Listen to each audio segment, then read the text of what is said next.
So during this presentation, I'll basically cover starting from the introduction to what really the problem is. I'll try and introduce the broad area and give some problems that have prominent in this area, try and motivate it.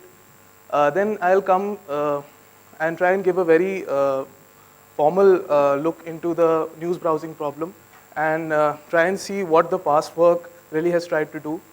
And then we'll take a closer look at this notion of news graph, which is not really a new notion, but I'll try and convey some of our learnings and experiences at using this news graph and how it can be adapted to really grow with scale and what are some of its advantages.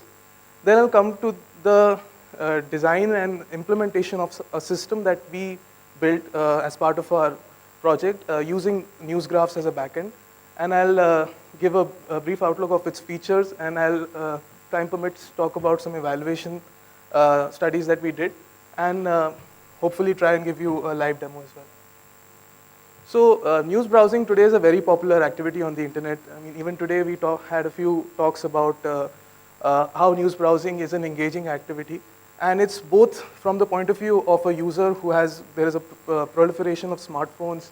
So people need activities that are engaging, and news is something which is constantly evolving, it's dynamic, and it never really gets stale if you have the right news to show. And from the point of view of content generators, we see that very big news companies like BBC, NY Times, even The Hindu, NDTV, all of these are constantly seeing a steady shift from the print and news conventional TV media to the online front. And but still, if we consider a typical news website today, like thehindu.com, or even news aggregators like Yahoo News, Google News, they mimic conventional newspapers to a large degree. What I mean is that, let's say, consider you are on some article page of this thehindu.com, let's say. First thing, that one interesting thing one can ask is, how did you end up at that article page? Probably it was your favorite website, it was your bookmark, and the website company tries very hard to keep only the prominent and breaking news as its salient headlines, and you keep following that to that article page. Or some of your friends might have shared that article and you came across that link and you followed it. But eventually you land up at this article page. And now, depending on what your past context is to that article news story, you would be provided shallow context, and I'm calling it shallow for a variety of reasons, through related articles. So what related article means is, someone talked about collaborative filtering. Articles which are very close in a variety of definitions to the article that you're reading. But those related articles may not be very helpful for you because they may not be tuned to what your background is. For example, if you came across an article about the unfortunate Uttarakhand tragedy, you may not even know where Uttarakhand is. You may be a foreign journalist, and you may want to have some context about where Uttarakhand is, what its topography is, what its geography is, and those things become more important than articles about what politicians said, which may be more prominent as related articles. And so it's hard for a novice user, novice in that domain, to immediately start following a news story, especially when that story has developed over a period of time, probably even 10 years, 15 years. So it's hard to start following from some given article. And but to give it some credit, it's very suitable to disseminate breaking news, because breaking news is typically very digestible. It's in a compressed format, so it's good for that. And so sort of another way of looking at this problem is searching for relevant news. So this is more from the point of view of someone who is very interested in a news vertical. For example, a journalist or a blogger who wants to study a particular topic and follow it and get all the different aspects and visualize it in a very comprehensive way. So searching for relevant news on the web is hard, because even today, search for news is modeled as a web search, which it really isn't. It's much more deeper than that. Because when you search for an entity like news about Manmohan Singh or news about Barack Obama, are you looking for news relevant in time, something that happened around that entity yesterday, 10 years ago? So you have to be able to convey the kind of time context you're looking for in addition, the actor context, so what aspect of Barack Obama, his foreign policy, his health policy, what aspect are you looking for?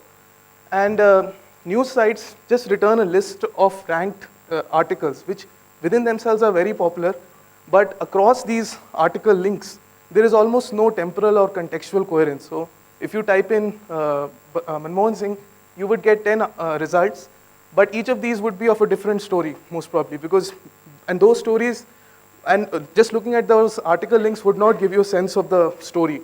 So it just breaks the context that way. So given that insight, we for ourselves define this news browsing problem, which is sort of our ultimate goal for in this case, which is that we want to create an end-to-end news browsing system, which takes in on one side a continuous stream of raw news articles. So there are a lot of properties that differentiate news articles. They are continuous.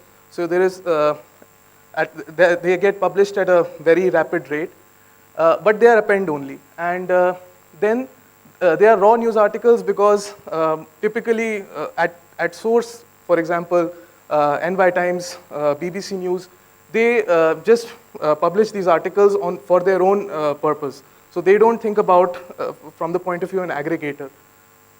So what we want to do with that is mine and track the underlying news stories. So the way to think about news stories would be to think of collections of articles which sort of incrementally talk about different aspects of the story. And we'll talk about how this can be done. And on the second hand, we want to visualize these news stories in a very intuitive, easy to use, queryable, and contextual interface for the user. So you can immediately see that there are two aspects, the back end and the front end. So if there are any questions, please stop me.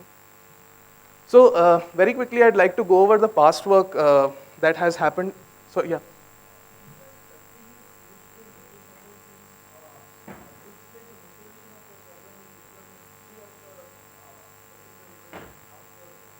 Right. Yeah. So that's exactly that's a good point. So the idea is that ideally you would like it to be continuous because, but especially if you want to study an archival news data set or you want to study elections of let's say 1992, then it won't be continuous in that sense. But making it continuous just makes it a little more general and something which is more broad. So this work was actually done by one of my advisors, where the news articles, so if you think about a corpus of news articles, they are modeled as a directed graph. So the first thing to do is you have one node for every article, right? That's the easy part. Now, how do you model relations between these articles in a way that, so intuitively, the thing that the graph that we are looking for is something where we can start from node number 3 maybe and go up till node 8 in this path, inner path in this graph, and get a sequence, a news story. And this story may be very different from starting from 3 and going to 10. So that's sort of the high level graph that we are looking for. So how do we build this graph? So we have nodes, and now they model relations between these articles by way of transformations that happen in the entities that appear in these articles. So what I mean is that let's say you have 5 templates or 5 kinds of transformations that can happen. You have birth, continue, merge, split, and cease. So a birth is that whenever you see an entity for the very first time in some past temporal window, you say that you declare that a birth transformation on that entity has happened. So for example, on node 1, let's say the birth of France has happened. These are actually articles from FIFA World Cup. So, similarly, if you consider node number 3, that's an article where Brazil and France appear together. So that's a merge of these two entities. And similarly, you can see it's a rule-based kind of system to mine transformations. And now edges are drawn in a way to cover all these transformations and also cover them in the most optimal sense. So the weight of an edge is defined as the similarity between these articles. So you can use your favorite metric, cosine similarity or something. And the Jaccard coefficient between the actors as well as the temporal distance, so that there is some sort of a coherence in time. So that's the way they defined to make a graph out of news articles. And you can see this is an online algorithm. You can take in new articles and just append to this graph. Okay, another line of past work that has happened is by people from CMU, where they think of the problem a little differently. They say that, well, let's say I'm given two articles, one about 9/11 and one about Daniel Pearl's murder. Can you give me n articles that appear in between temporally, which if on reading these articles in sequence, I would get a very good idea of what really happened in that story, right? So they are thinking of making coherent chains of news articles with connecting two articles, right? But now, so this is a different problem, and the first question comes is, how do I even come up with these two articles? So then they generalize this idea into something that they call metro maps, and they say that, well, I'll just randomly sample two articles from this corpus and I'll keep joining them. And so they define very niche optimization problems and solve them. And then similarly, there are various other areas of research, many of which would have been talked about in this. So let's just take a look about what the graph representation is and what the timeline coherence chain is. So you can see that these results, the way we look at it, are complementary, which means that the graph-based view is very dense. It will possibly have all possible chains connecting two articles, right? If at all there is some chain in between them. Whereas the timeline coherence chain selects the most optimum in some sense. Optimum defined in the way by them, not even according to the user. They just take one chain. So is there a way to sort of mix and combine these two approaches? So that's where we decided to use this notion. So let me first talk about news graph. So now you have a basic idea of what a news graph is. And now let's talk about what context is and how it can be modeled by way of a news graph. So context, you can think of context as one or more news articles which, if provided at the time of reading an article, would benefit you, right? And now the first thing to see is that context is not unique. It's not unique for a group of users. It's not unique for a single user. If I am a user, at this instant, I may be interested in the context of some articles, but I may move on to find interest in some other context for the same article. So let's see an example. So if consider a set of articles around the Delhi gang rape that happened in December.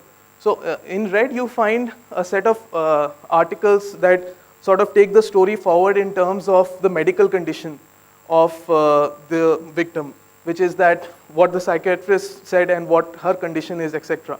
And then somewhere nearby in the neighborhood of this subgraph, you have the context of the police investigation of this case, which is that 4 people are arrested, 2 still at large, and that forms one type of context. There is another type of context, which is the reaction of the politicians, blame games, playing around, and those kind of things. So, and each of these contexts is different from each other and maybe appealing to different kinds of users. So, if I already know about the police investigation, I would rather focus on the reaction of the politicians. So, this is what I mean by context. So, it's basically a subgraph, and it's unique in given some constraints. So, having understood that, let's go on to see how we designed this system which incorporates news graphs. So, there are 2 principal phases for this design. One is the offline step and one is the online step. So, the offline step is that you have these raw stream of articles, probably you can process them in a batch or something like that. And then you apply these, let's call them black boxes, which detect actors and topics. So, there is a big, it's a black box, but there are a lot of things that can be tried out. Then there is this algorithm which generates the news graph out of these articles. And then we apply a very small module which detects events out of these news articles. So you can imagine events can be thought of as clusters in this news graph, right? Because if there are nodes which come together and are very well connected with each other but not connected with other parts of the graph, that's probably what an event is. And it turns out in most cases, I'm not saying it's the best definition, but it works well. And now you end up with this pre-processed structure, which is primarily a graph, and it can be stored as even clusters of news articles, which can be events. And thereon, it's the real time aspect of the system, where a user comes in, gives some query, which we'll talk about. There is a very simple query model, but it's a little more expressive than keyword search. And the tool gives back some feedback as well as visualizes the news. So for most of these components, we used open source tools, but so it's a plug and play kind of system, can be changed. So let's talk about the features that we try to incorporate in this system. So the first is context adding articles, and I've talked about this. If you're searching for an article, we'll try to give articles which are maybe not very relevant in terms of your search query, but still relevant according to the graph. For example, alluding again to that rape case, if you query on Ram Singh, who was the prime accused in that case, but that accused name came only 2-3 days after the case was first reported. So we will try to give the articles that were reported just as the case was reported. So that gives you context about what the case really is, when it happened, and that's the context that you get. Then queryability in terms of entities. So we all agree that entities are things that really help us in querying, and so we give querying through these entities. And another important aspect that probably is useful is that this graph gives us a structured way of storing news articles. So we know that over time, news articles, the rate at which they are published just keeps increasing. So having a graph gives us an efficient and a good structure to efficiently query different aspects. And even this structure can be probably optimized to give better results. And lastly, we also give faceted results, which means that if you're looking for a particular query and you're looking for news about some event or some person, we try to give you popular actors and topics and periods of time, and that is important. So these act as further context and triggers to help you refine and change your query. So these are just a set of user studies that we did on our system. I don't know if it's very relevant here. But what we basically tried to do with our system is that clearly we couldn't find any benchmark to compare our system, because the data set that we used was downloaded by us. It was Hindu news articles. And there is no real system with which we can compare. So we had 40 users try out our system on 3 predefined broad categories. So rape cases, corruption cases, petrol price hikes. So we had these 3 broad verticals or categories. And in particular, we focused on 3 sub-stories appearing in these categories. And we did a few experiments. So the first was to judge the precision of the system. So as I said that the query model or retrieval model that we are using is, we are doing a filter on the nodes of the graph, which match the tags that a user enters as his query. And on top of that, we also give some related nodes or neighborhood nodes in the graph to add more context. And even with those related nodes, we found that precision was somewhere in the late 80s. So that was promising. Another study that we did was to see how useful or informative the news graph really is as a backend. So what we did was, for the same front end, we devised 2 backends as baselines and compared them to our news graph. So the baselines were simply presenting all articles chronologically in time. And the second baseline was, well, let's be a little fair and cluster news articles using k-means. And we compared these 2 baselines with our model of news graph. And we found mostly it was preferred. And this really tells us that not only is the quality of the clusters in the news graph good, but this context that we are able to provide is useful. And these were just some rating-based questions about how easy it is to use and what new information people were able to get. This was an interesting study where we directly tried to compare our system with something like Google News. So I don't know if you use Google News a lot, but it's very bad at very bad at archival news results. So there is a way to filter out news from a particular period. So if you try out news from 2000, it will give you probably just one article, two articles. Maybe they have the problem of scale.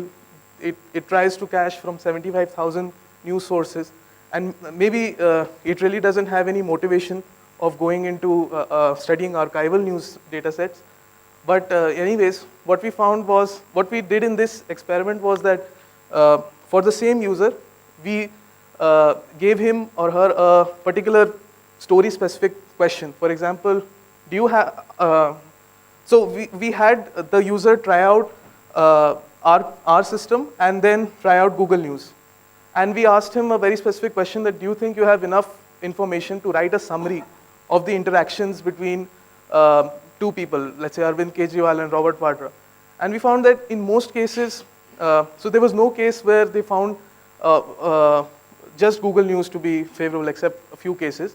So in most cases, they found that if there was information available online through news articles, it was much more readily available through our system. And it's a little unfair because this is this working at a much higher scale and much more generalized, but it's still interesting to see that it really is not tuned for being able to deeply look at a set of news articles and making some inferences. And these are all perception-based questions, so it really tells that Google News is maybe something not which users like to use for this kind of activity. So finally, I'd just like to conclude that what we really did as part of this work was that we tried to formalize this natural notion of structuring news articles as a graph. So this is something that's been studied, and many other people have reported their system on this. But what we tried to do was have a very simplistic definition of a news graph, and showed how such a simple definition can be used to don't know what's happening to make such a system. And then we outlined the structure of this system and how it can be designed. So all of this is happening at the university scale, which is probably 10,000 articles, so it's much more simpler for us. We don't have to scale across different sources, and I know that scaling is something that needs a lot more attention. And we also then showed some user studies that gave us promising results. So I'd like to give I think I have 5 minutes, I can give a demo, or we can take some questions about this.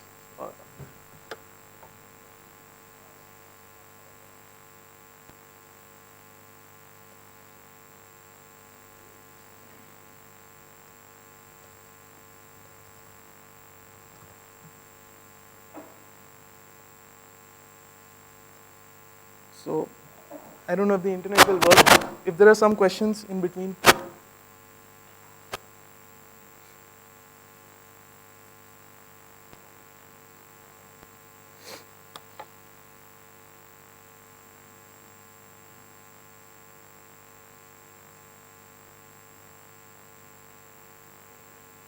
Okay. So yeah, I'll just show you one broad story that we visualized. So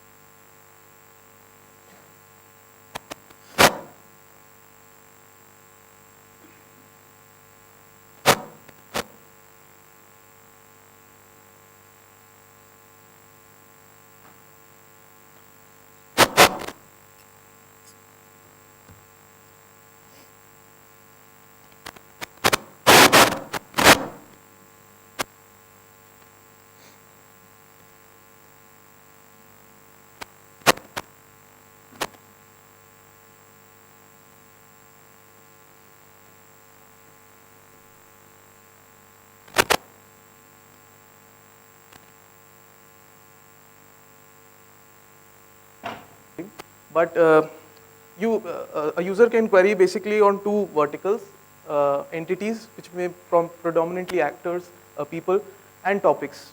And all of this information is extracted in the step of topic and entity extraction, which in itself is a broad area, but we used fairly common tools.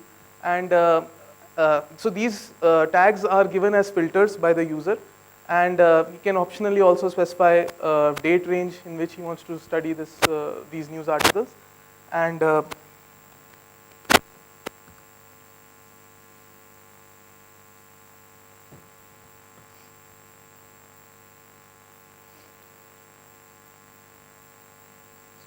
me just show the screenshot maybe. Yeah, so these are the faceted search results. You get some related actors and topics around the filter that you put, as well as the period of time at which it was most predominant. And this is the main timeline interface where you can visualize different news stories. And the bubbles that you see here are basically clusters of this news graph. And the interesting thing, the advantage that this gives us is that, let's say you're looking at this particular news story, which is around some incident from Calcutta. And that incident, the duration was from about 2.5, 3 months, from February to May. And the advantage of seeing this in this fashion is that in between the related news stories which may have appeared during this period, which may break the context that you have. So you read the first article, you say that, okay, some incident is reported.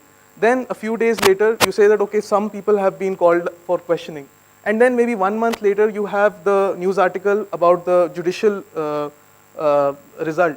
And then eventually what was the health or what was the politician's reaction. So all of these are put at one place so that you can really, from start to finish, look at this news story and get a good sense of it.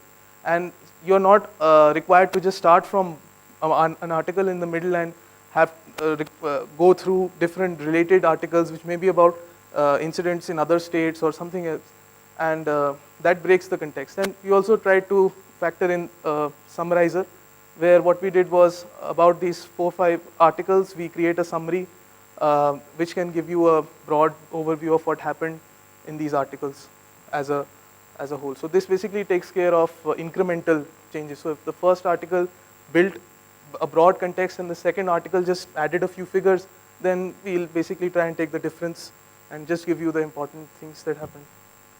Let's see. So I don't know. Okay.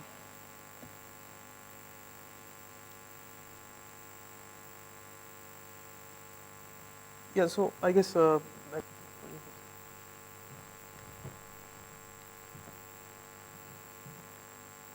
there are any questions.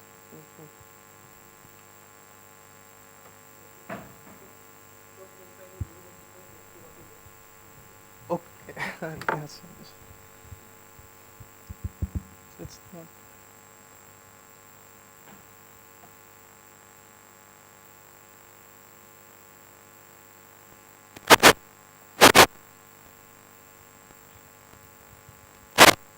Yes.